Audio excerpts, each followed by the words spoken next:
ఒక చిన్న బర్డ్‌తోనే అంటే దానికి పెద్ద ప్రమాదం పొంచి ఉన్నదంటారు. నిజమేనా అసలు? ఆ బర్డ్‌తో అంత ప్రాబ్లమ్ ఉంటదా అది సార్? చిన్న బర్డ్ కాదు యాక్చువల్‌గా. అంటే మనము బర్డ్ అంటేనే మనకు అలవాటైపోయిన రామచిలుకలో లేకపోతే ఆ!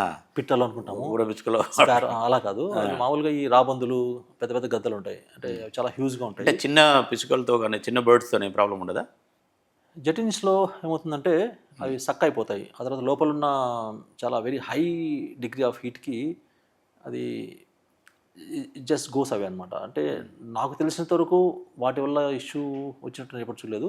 మిగతా బాడీ పార్ట్‌కి ఎక్కడ తగిలినా కూడా అది బహుశా స్పీడ్‌కి అది పడిపోవచ్చు లేదా ఆ! చనిపోవచ్చు లేదా ఎగ్జాక్ట్‌లీ ఏమవుతుందో చెప్పలేను నేను. కానీ పెద్ద బర్డ్స్‌తో ప్రాబ్లమ్ ఏంటంటే వాటి వెయిట్ వల్ల అవి కాక్‌పిట్ గ్లాస్ తగిలినప్పుడు కాక్‌పిట్ గ్లాస్ బ్రేక్ ఇచ్చే అవకాశం ఉంది. లేదా క్రాక్స్ వచ్చే అవకాశం ఉంది. అలాగే బాడీ పార్ట్‌కి తగిలినప్పుడు డెంట్స్ వచ్చే అవకాశం ఉంది. అలాగే ఇంజిన్స్‌కి వచ్చినప్పుడు అది సక్ చేసిన తర్వాత బ్లేడ్స్‌ని అది డ్యామేజ్ చేసిన కేసెస్ ఉన్నాయి. హుహు. అవి ఖచ్చితంగా ప్రాబ్లమ్.